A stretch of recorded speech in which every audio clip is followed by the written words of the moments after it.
Hello and most welcome to 1800. Hooray! We will today continue the threat of empire, Monstrous hybridity in Revelation 13, which we started in the previous lecture, 1799.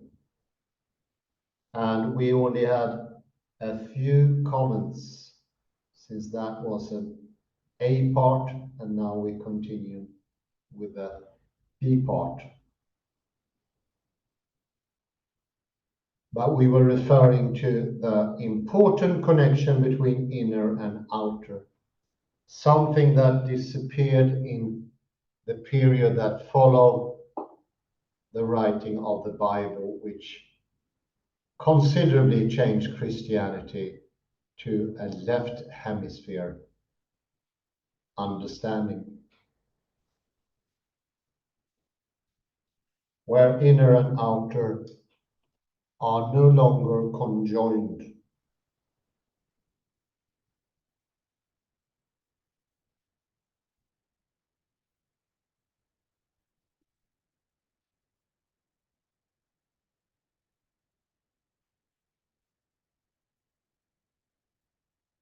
And we will continue where I left off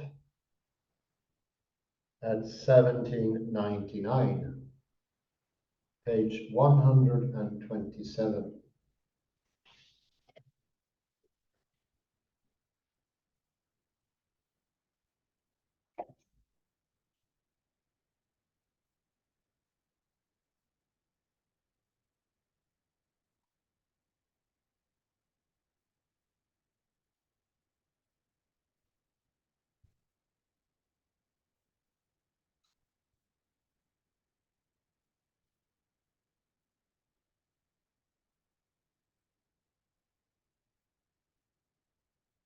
Even as John is reinforcing boundaries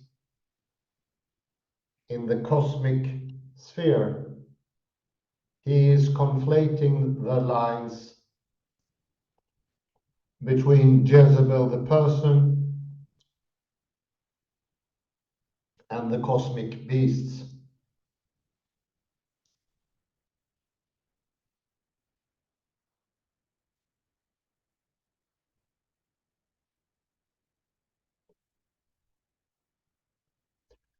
As noted earlier, John deliberately links Jezebel to the monsters of Revelation 12 to 13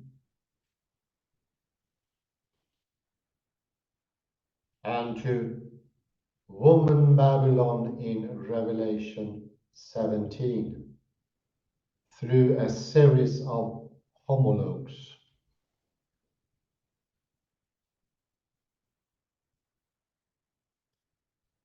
Nowhere is this clearer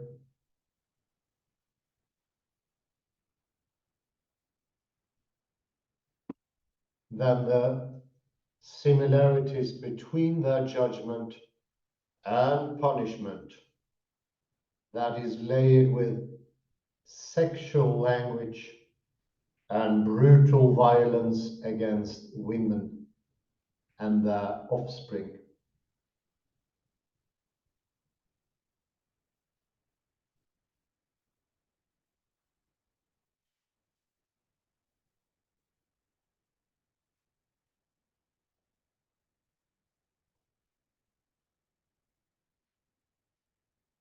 The punishment of woman Babylon in Revelation 17:16 can be described as nothing but a public spectacle of shame.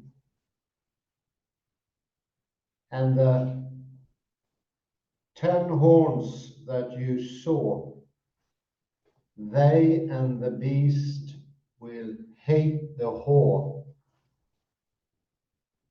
They will make her desolate and naked.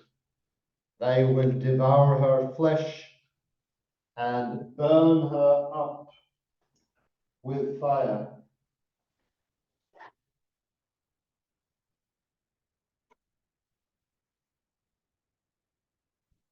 This great woman, once clothed with beautiful garments and gold and jewels,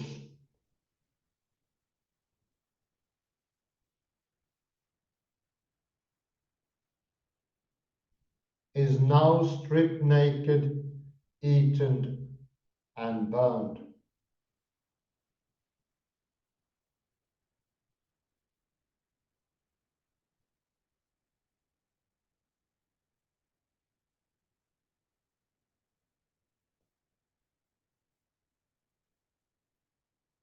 Prilingos links her destruction to the spectacle of the Roman arena, where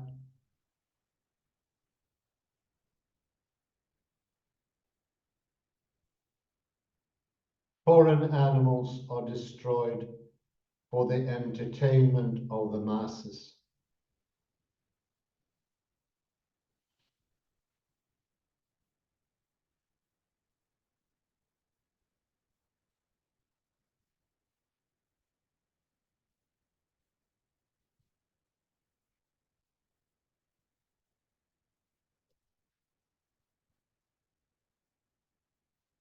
This woman, symbolizing Rome, is now found in the wilderness.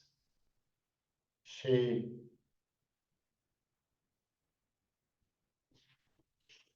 is no longer the authority or center of the world.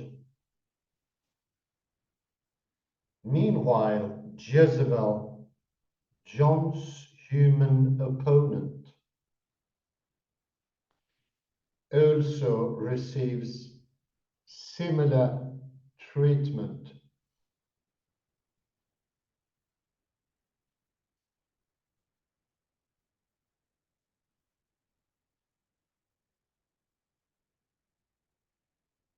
Her body, like that of her monstrous compatriots, becomes the site of punishment and shame.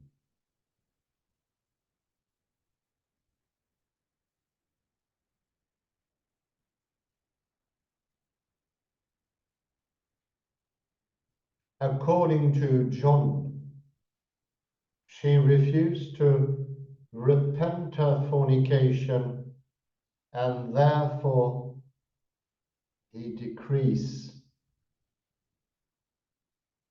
beware, I am throwing her on a bed,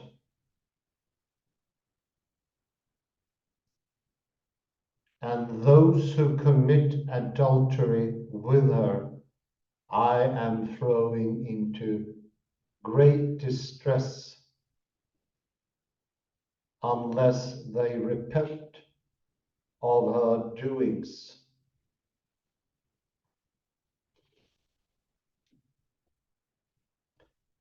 And I will strike her children dead,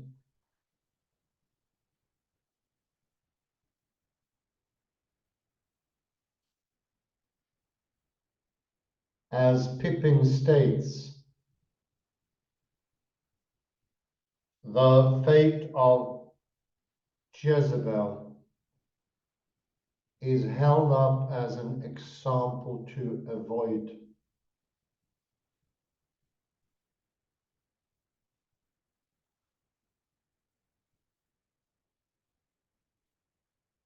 Both woman Babylon and Jezebel are seen as monstrous mothers who are subject to punishment.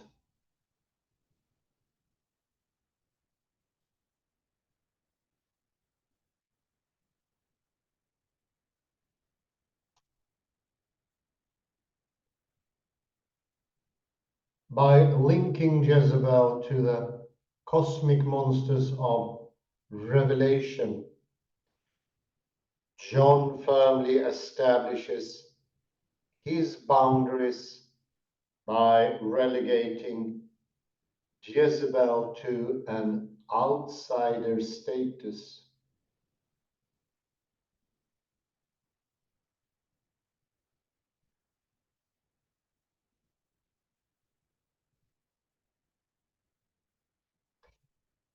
She is a hybrid creature, one caught between John's community and Rome. And according to John, both impure and monstrous.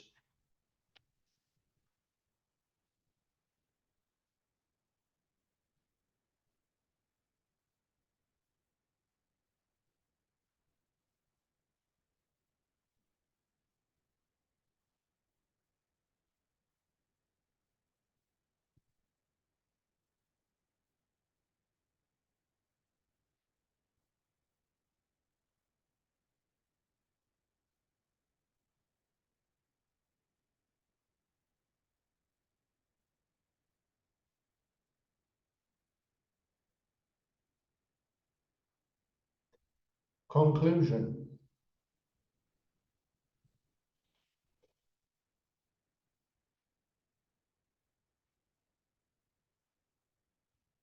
The methods used by apocalyptic writers like John to creatively counter dominant and alien ideology can be described as resistance discourse, found often in post-colonial studies.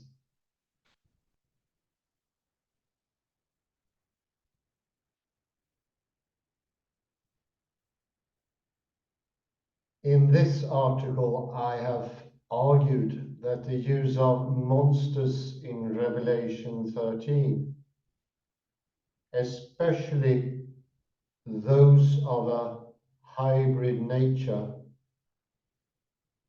requires a more thorough analysis using monster theory.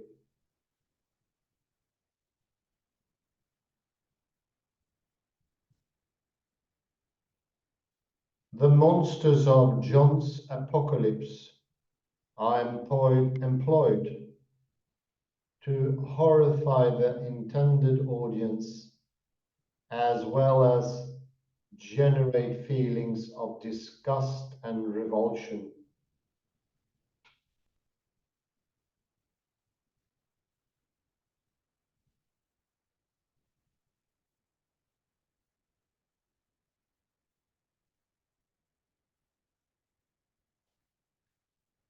As I have shown, the author's use of hybrid monsters is an intentional device designed to portray the Roman Empire as other and alien in order to combat the threat of Roman imperialism.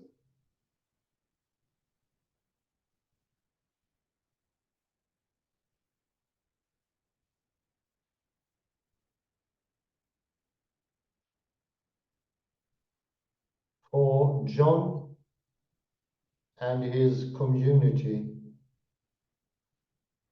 monsters are the embodied others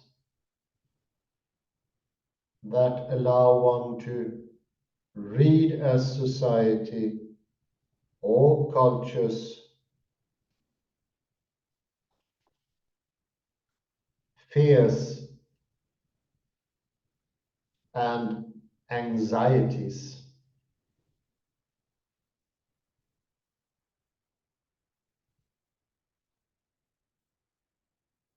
They are considered abnormal aberrations and unnatural distortions upon what a community deems as acceptable.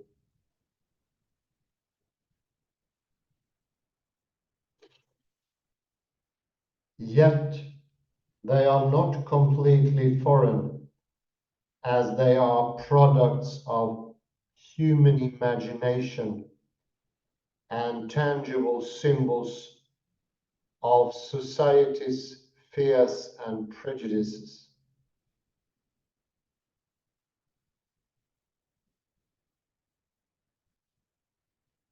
In the case of Revelation, John's use of monsters reveals surprisingly little about Rome and more about John's own view of how early Christian communities in Asia Minor should relate to the larger world. And this terminates my reading of Heather Macumber's The Threat of Empire. I will now go to some quotes.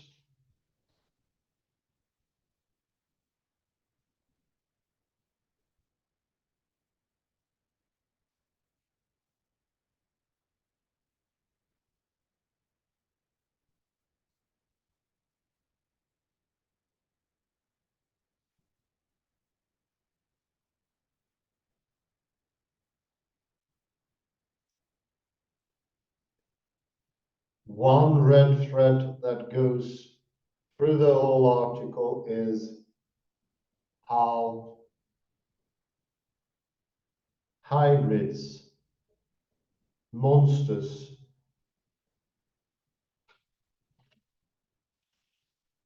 pass boundaries.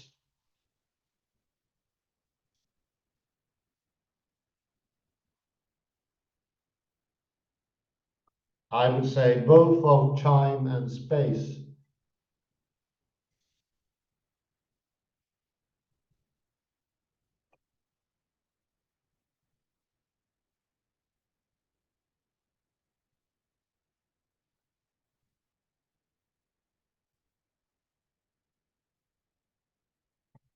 They also transgress boundaries when it comes to land and sea.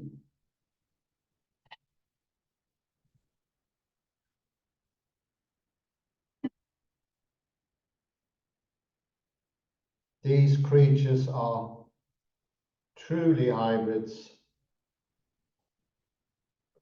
not even obeying the distinctions they should follow.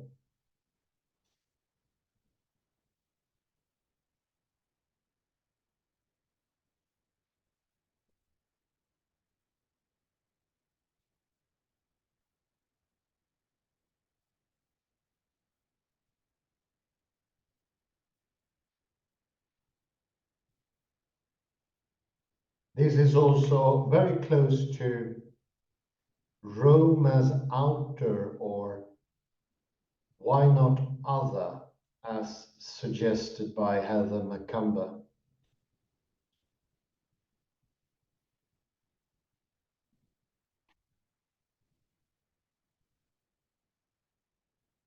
The splendor of Rome, as we mentioned before, makes it possible to see an aspect of it. I would call it a metaphor of the second sense that will enable us to have the glory of heaven.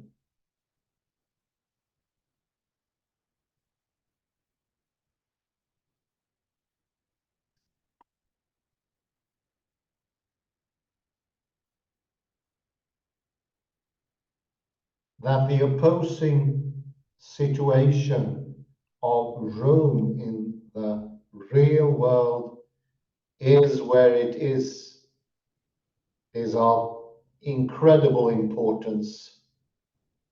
We brought examples in earlier with the Klein bottle, and earlier we also mentioned the Möbius strip.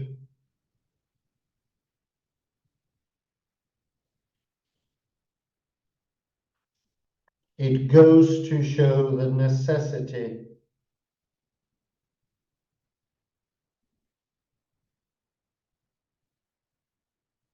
of having an inner and an outer in order to have anything at all.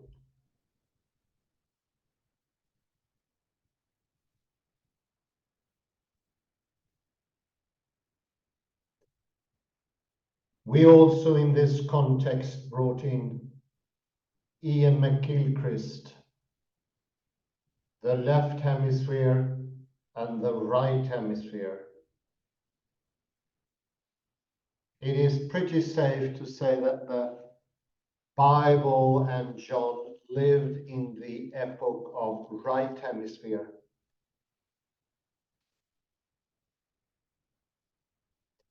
And as time passed,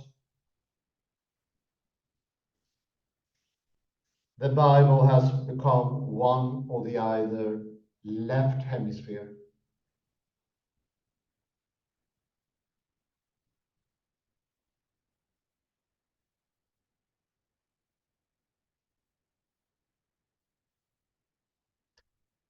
Possessed as it is with the preoccupations of the left hemisphere, radically different from the true Bible. It looks for one-sided meanings. It looks for identifiable objects.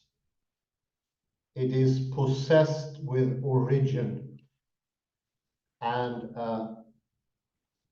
what can you call it? A sort of scaled up truth idea, where everything is either true or false.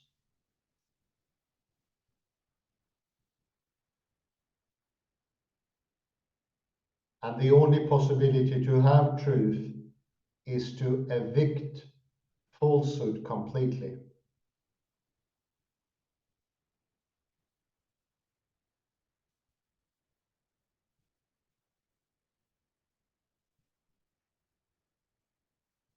It is almost as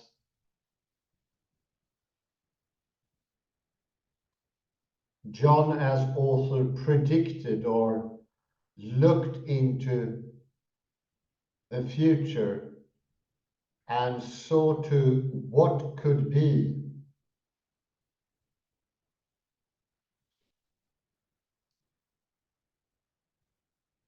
For there is a mentioning that they dwell in forgotten caverns, in the deep forest, or in the wilderness.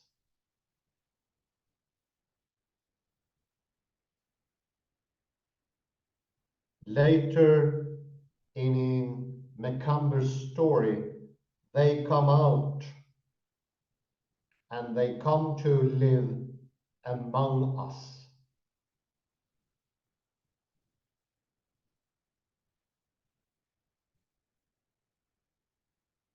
This is very fitting for the overtake of the left hemisphere. Many traditions have this same ability to tell stories that shows that an evil beast will take over. I think in India, the evil is played by a hydra with many heads.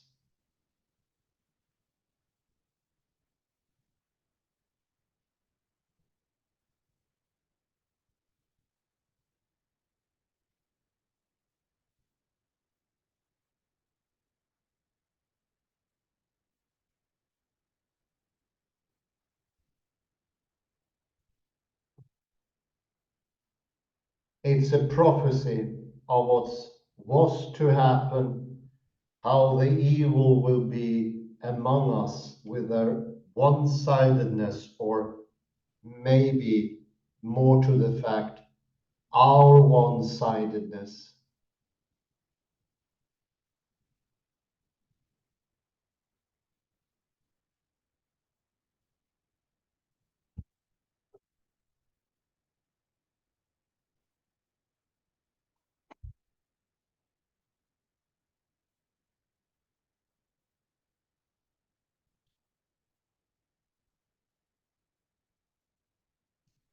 That's something we saw at page 119.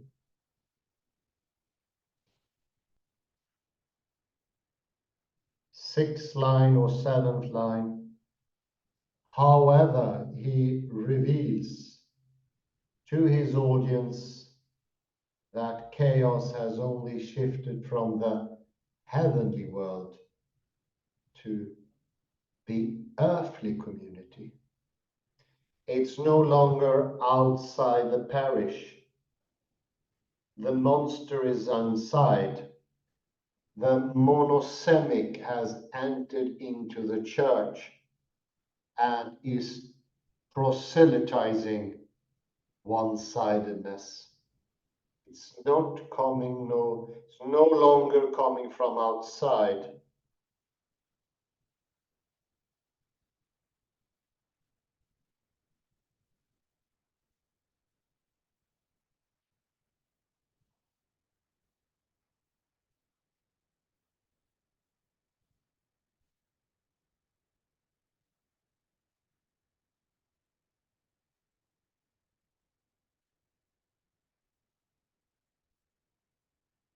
It is among us. When we no longer have a contact on the inside with the monsters, it becomes something of an other. This other can be Rome, it could be the whole of Babylon, but it is also the serpents, the monsters, the hybrids. Deeming them other is the same as making them kings, giving them crowns.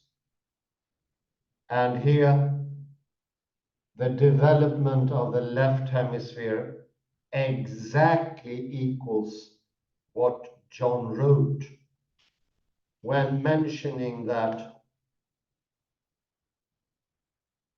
the monsters will carry crowns and be bejeweled.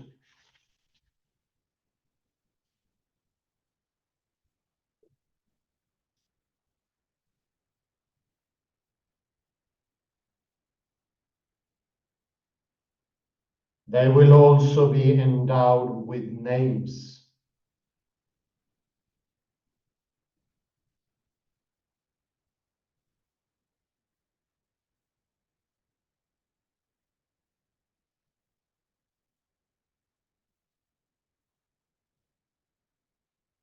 Given titles.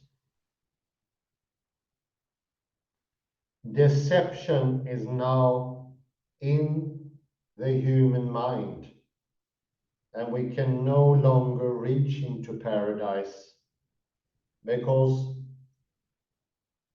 paradise and the heavenly love and comfort are of reality. The left hemisphere has only the possibility of making contradictions, good and evil, true and untrue.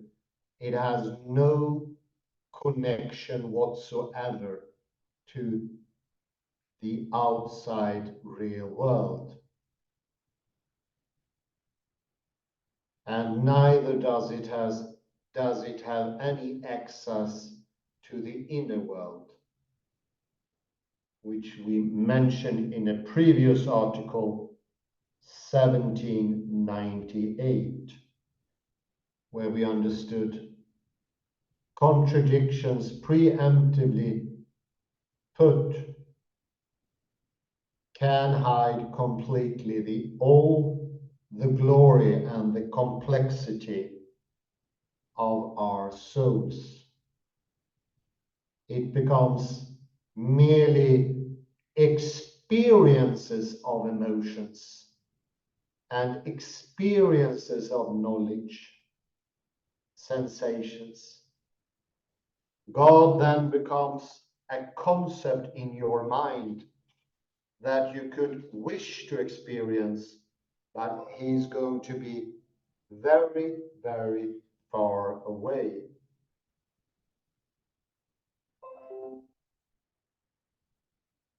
Earlier, I referred to this tendency as technological things or technological thinking. In this particular take on reality, everything is thingness. There is not a movement to be seen anywhere. Everything has become static, still, non-moving, no longer alive, as the movement we have when we have an inside and when we have an outside.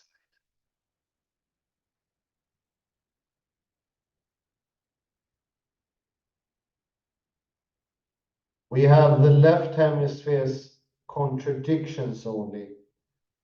Those contradictions do not participate in the real world. There is no action, there is no movement, there is no doing whatsoever.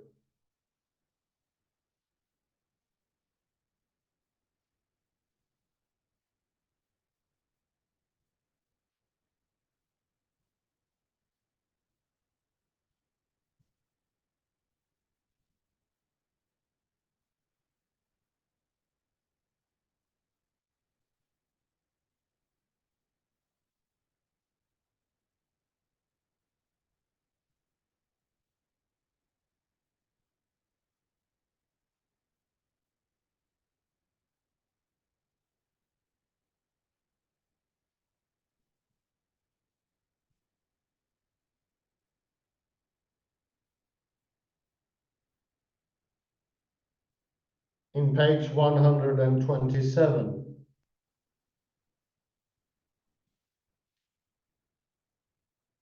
to the bottom of the second paragraph,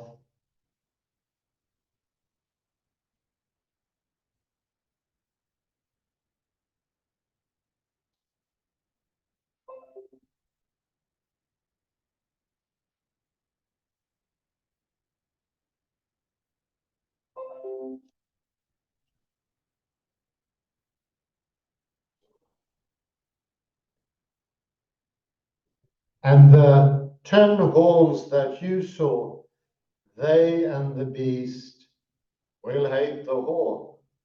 They will make her desolate and naked.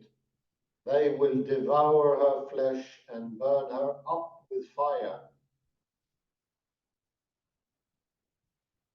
I would say this is a depiction of what were to come. This is a prophecy. I'd say could be where we are at now, stuck in only contradictions and oppositions, trying to enable a firm ground and made the soul and ourselves only into the opposite of existence.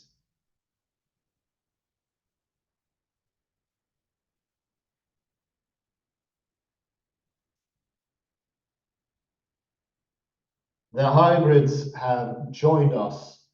The Klein bottle understanding will change that, because that is the true face of space and everything when it comes to the language, as we also learn from Wittgenstein.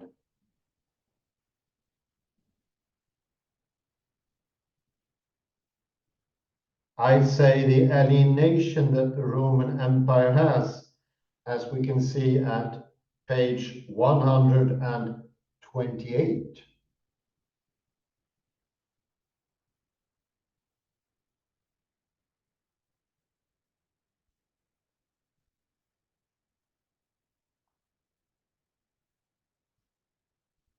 Macumber writes 4 lines from the bottom of the last paragraph.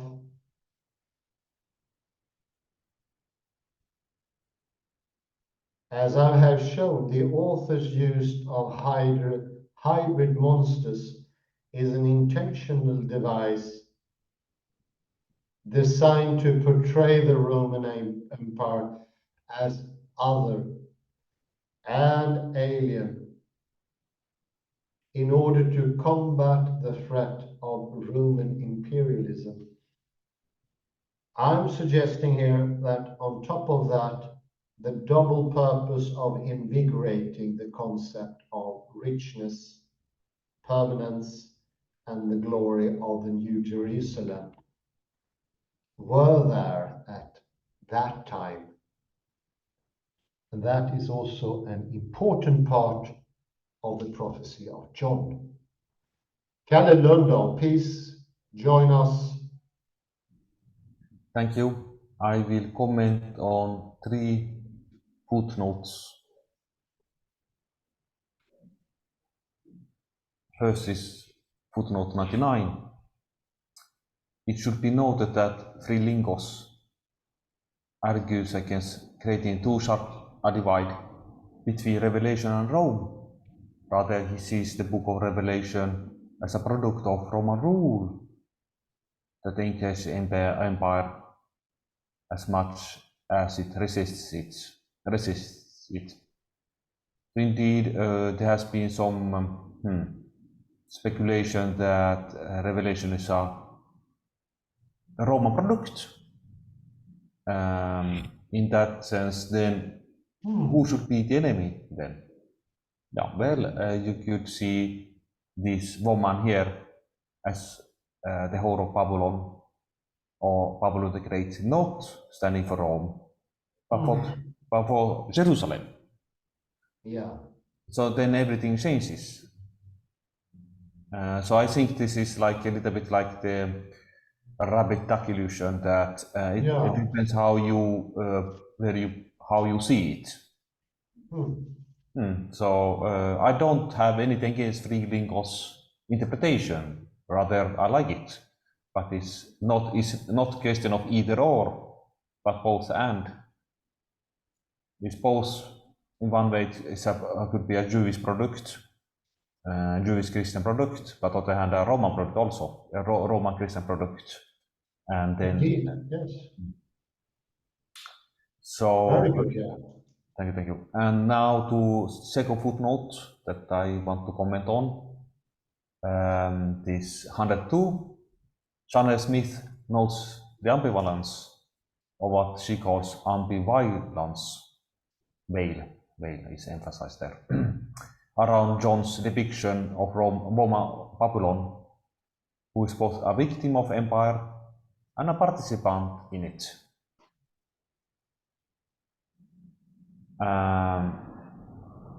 So this emphasizes what I said in footnote 99.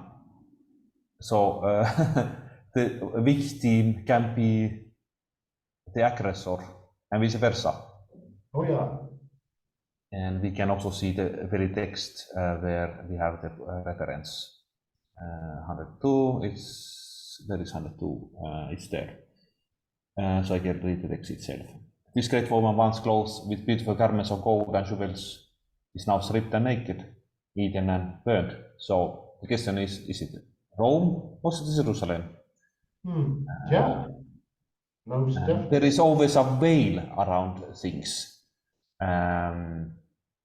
Like sometimes you have a whale, so you don't see the duck. Instead, you see only the rabbit. Something like this. I like the term here. And Sanne Smith indeed does a very good point. What is victim and who is a participant in it? Who is the bad guy? And let me, the last thing I want to comment on is footnote 104. 104. There is debate about the meaning of bed. So let me first, so you can see the text itself. So her body, the body of Jezebel, like that of her monstrous compatriots, becomes the site of punishment and shame. The issue is that it sounds very aggressive that Jesus is actually throwing her into a bed. The question is, what is this bed? So it implies almost a rape. So it's a very strong language. It implies that Jesus is almost raping Jezebel. So the footnote 104 comments on this violent language. There is debate about the meaning of bed, but I would agree with scholars who see here layers of meaning, including the more traditional one of the sick bed. So Jesus would be casting Jezebel into a sick bed, making her sick. But also the troubling implication of sexual violence, that is, Jesus would rape her. See Carey, elusive apocalypse, and free lingos. This association is also found in Ezekiel 16 and 23, where Jerusalem graphic sexual and violent images is likened to an adulterous woman who is accused of committing idolatry. So it's indeed very strong language. Is Jesus throwing Jezebel into a sick bed, making her sick, or is Jesus throwing Jezebel into a bed, raping her, so to say? It's a threat. It is indeed very, very, very, very strong language from Jesus himself, who was the apostle of peace. So that is something that we need to consider how to, for us in our 21st century, it's difficult to digest. No, indeed, of course, strong language. But Jesus did say also in the Gospels that he did not come to bring peace, but a sword.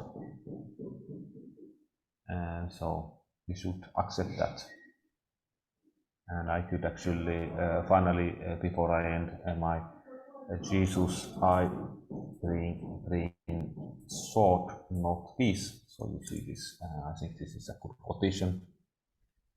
Do not think that I come to bring peace to the earth. I have not come to bring peace, but a sword. For I come to set a man against his father, and a daughter against her mother, and a daughter-in-law against her mother-in-law, and one's foes will be members of one's own household. So this could be about the internal enemy.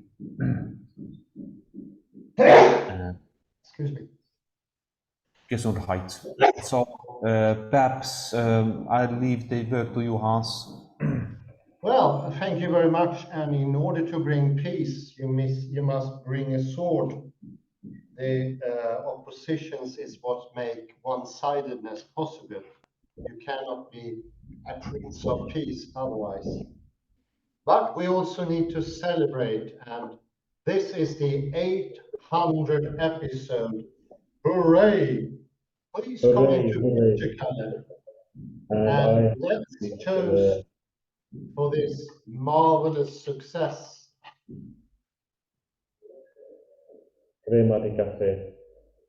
It contains 70% of alcohol. Crema di caffè. Oi, oi, oi, oi, oi. Ah, kaffe. Charge your glass, Kalle, and let's toast. Let's toast. I still have to. Hooray for the great guru Hans.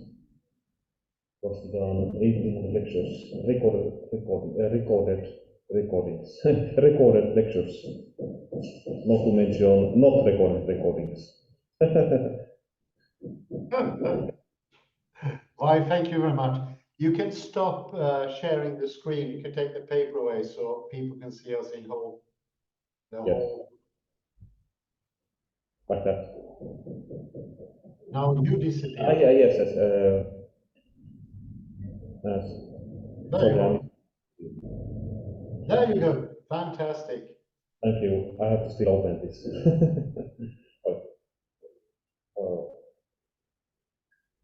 It's a tough nut to crack.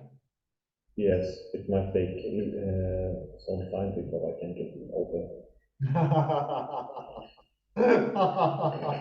Oh, Complicated stuff. The inside needs to come into the outside. It's the Klein bottle that's now I see. Oh, lovely. That's how you do it. It has actually I thought I have to be careful, so Now you need force. May the force be with you. It's tough. more the possibility. Now finally, There we go. 800. Hooray for 800, cheers. Thank you very much, Kalle. Thank you everyone else for participating, looking in, for your comments. Thank you very much and cheers. Lovely. We are definitely lucky. Oh, enjoy it directly from a swig of the bottle.